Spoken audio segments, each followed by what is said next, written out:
What's up? Today, I wanted to go through the math and really get into some of the details around comparing a startup versus an acquisition. And so we're going to use a case study of basically taking the same equity investment of about $300,000 and comparing how you could use that for a startup versus how you could use that for an acquisition. And I think it's a really cool case study and a really cool example. And before we jump into the weeds, I do want to caveat this with something that's really important, which is you can certainly start a company and bootstrap it. You don't have to raise money from third-party investors, and you may not have to put any money in at all. And I think that's an important distinction, but you can also buy a company for zero down or zero out of pocket where you don't have to put any money in. And so either of those things can be done, but I would say in most cases, most startups will raise some money and most acquisitions will also have some either raised capital or some sort of equity component. And so we're going to use a case study here, assuming $300,000, which is a relatively reasonable sum either for a startup or for the purchase of a small business, and compare those two things to look at the math, which I think is really, really interesting. So to start out, in this model, we've got the equity number, right? $300,000, pretty straightforward. Same for both cases. Now let's look at both the company characteristics and the investment characteristics, and I'll explain the difference there in a second.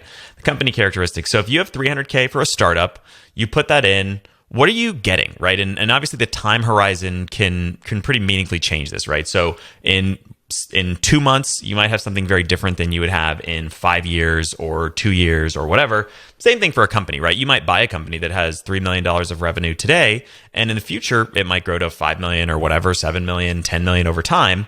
And so both of these have growth potential, but picking a random dot on the curve and saying, hey, let's say if you put in $300,000, what are you going to have after 6 months or a year or whatever, right? And if you have a startup, you might have to raise more money after you spend a couple $100,000 and on and on and on. So there's lots of variables here that this doesn't perfectly account for all of them, but I think it's still a really illustrative case study of the differences between these two potential investments or uses of capital. So if you do a startup and you spend $300,000 of seed capital, you raise $300,000 of seed capital, what's kind of a moderate to successful case of what the company could look like, right? And there's certainly companies that have outperformed this, and there's certainly companies that have crashed and burned and achieved none of these metrics. But if you raise $300,000, maybe that buys you 6 to 18 months of runway, something like that. And with that, you could maybe generate up to a couple $100,000 of revenue, right? Could be no revenue, could be maybe a little more than that, but I don't think that's an unreasonable number to say, hey, you could generate a couple $100,000 of annualized revenue, right? That might be 10 or 20 or 30 grand a month of billables, which annualized would be $200,000-300,000 of revenue. Your EBITDA would almost certainly be zero or negative, right? That business is in almost every case, a startup is running at a burn rate or a loss and not profitable in most instances. The valuation, I just cherry picked a number here, said it's worth $1 million. Could be high, could be low, but a seed round of $300,000 for a $1 million initial value with no customers, no revenue, that kind of stuff isn't crazy. So I think that's a fair, if somewhat reasonable valuation metric. 3 to 5 employees. This is saying, hey, maybe you have 1 to 3 founders, maybe 2 to 3 other people that you eventually bring on board that you're paying with some of these dollars to be part of the team. And so you have 3 to 5 employees, no operating history, obviously, since it's a startup. And in a best case scenario, 6 to 18 months down the road, you have 3 to 5 pilot customers. It's certainly possible that you never find product market fit and you have no customers. But generally, let's assume sort of a moderately successful case here for a startup. You have a couple $100,000 of revenue, maybe a handful of pilot customers. Now let's contrast the company with a company that you could buy for that same $300,000. So for a $300,000 equity investment, you could buy a company that's worth $3.3 million using an SBA loan, which will fund 90% of the purchase, right? And so in this case, $300K of equity plus, we'll get into the math on this in a minute, $3 million of debt equals a $3.3 million value. And at about a little over a 4 times multiple, that would be a company with $800,000 of EBITDA. And so I made up a revenue number here just to say, hey, that's a reasonable profit margin. $3.5 million of revenue, $800K of EBITDA, for a 3.3 total $1 million valuation. Now, a company that's doing $3.5 million of revenue could vary a little bit depending on if the average employee makes $50K or if they make $150K. But generally, that company's probably going to have 20 to 30 employees, something like that, right? So you have 25 plus employees, which can help operate the business, not have to put out fires and answer phone calls if something happens, and generally run the company on your behalf as the owner.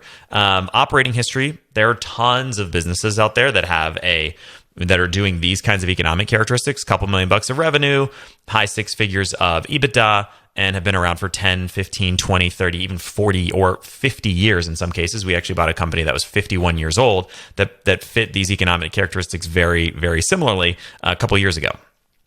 And that business could easily have north of 100 customers, right? It could have dozens and dozens and dozens of customers, even hundreds and hundreds of customers, depending on what their average order value is and so forth. But I think it's safe to say you could easily have 100 plus customers. So those are the two companies. For 300K, you could have either of these things, something with few to no customers, a couple $100,000 of revenue in a best case scenario, not making money, handful of employees where you're going to be super hands-on, versus a business that has tons of employees, tons of revenue, tons of customers, and existing cash flow.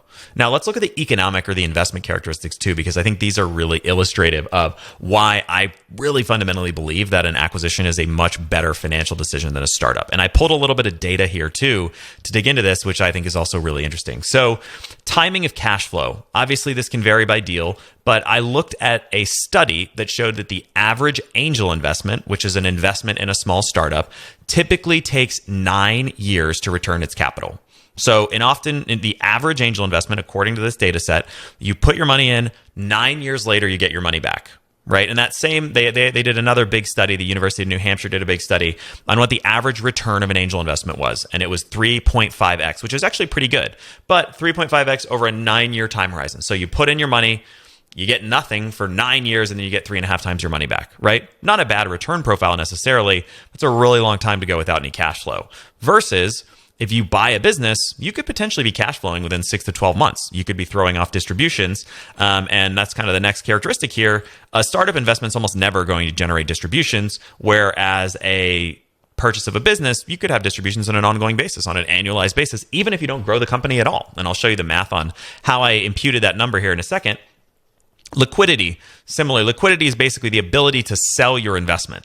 In a startup, it's going to be pretty difficult to generate any liquidity. It's possible, but unlikely. Whereas in an acquisition, there's lots of ways you can generate liquidity. So one, you can recapitalize the business as you pay your loan off. If you had an investor you wanted to buy out or something like that, you could top up your loan and basically increase it again to buy them out and cash them out of the deal. You could also sell it. You can sell a startup too, but it's not as common for a startup that's in the middle of its growth curve to sell, whereas an acquisition, you could resell this business after you've improved it potentially in 2 years, 3 years, 5 years. And it's very common in the private equity world for businesses to transact 3 to 5 or 7 years after they're purchased, improved, and then sold again. So tons of different ways to generate liquidity. You also have cash flow just ongoing. If you wanted to buy a partner out or an investor out or whatever, the operating company is generating $800,000 a year of cash flow, which you have, we'll get into this in a sec, $300,000 and change a year after your debt service payments that you could use to buy somebody out or generate liquidity for the partners.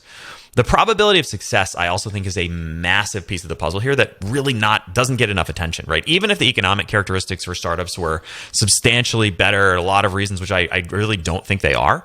According to the SBA's 2023 year-end statistics, the probability of a startup failing is about 90%.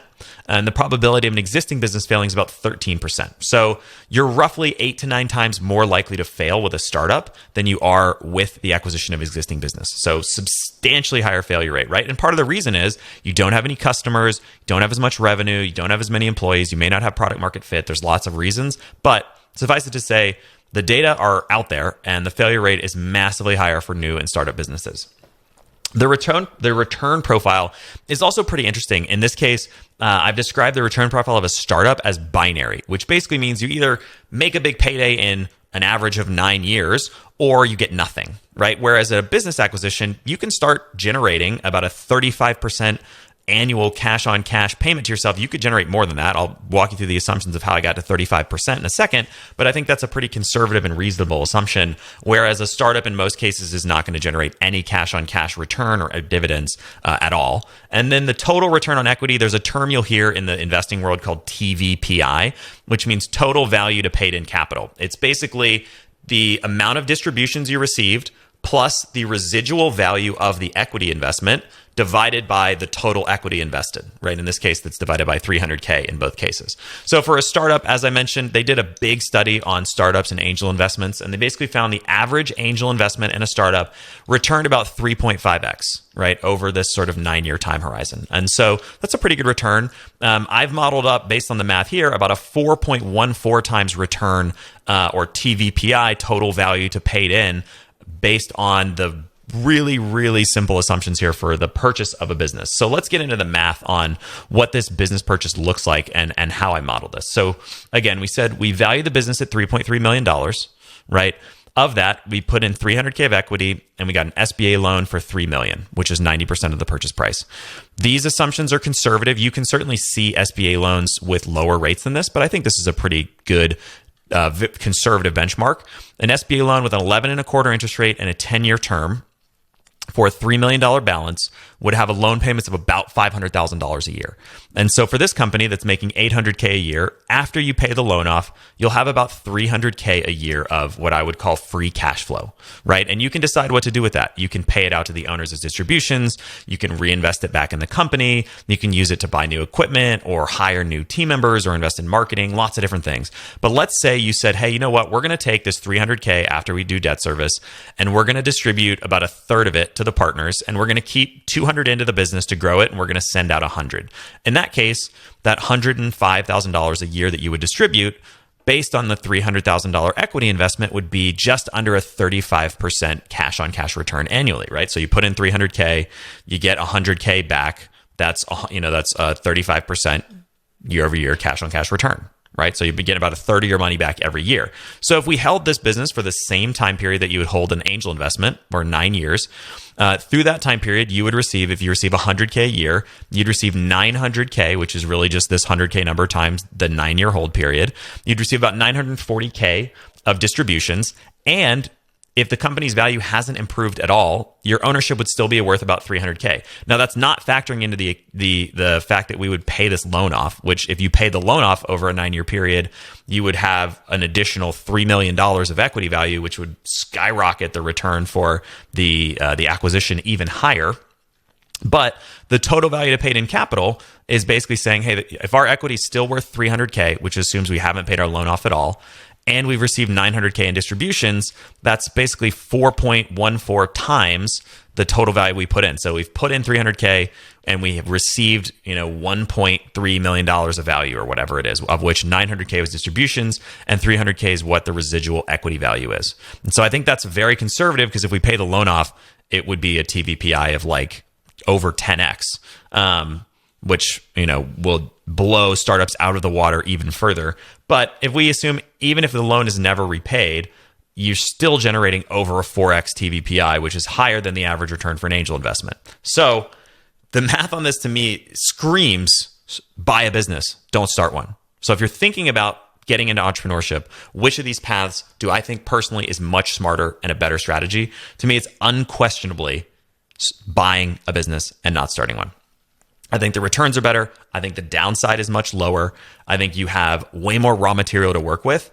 And we're not even getting into the fact that a lot of these businesses are super unoptimized. There's tons of opportunity to grow them. Again, none of the returns in this model assume that this business grows at all. It assumes the business stays totally stagnant and does the exact same revenue and the exact same profits for a decade. If you grow it to 5 million in revenue and $1 million in profits, the return profile, again, gets even more competitive for acquisition as an entrepreneurship strategy over startups. I hope this exercise was really illustrative to you, to show you why entrepreneurship via acquisition, or ETA, entrepreneurship through acquisition, is such a powerful strategy. If you're thinking about buying a business, let me know what you're thinking about and reply to this email. I'd love to hear your thoughts. And thank you again for being a subscriber to my newsletter.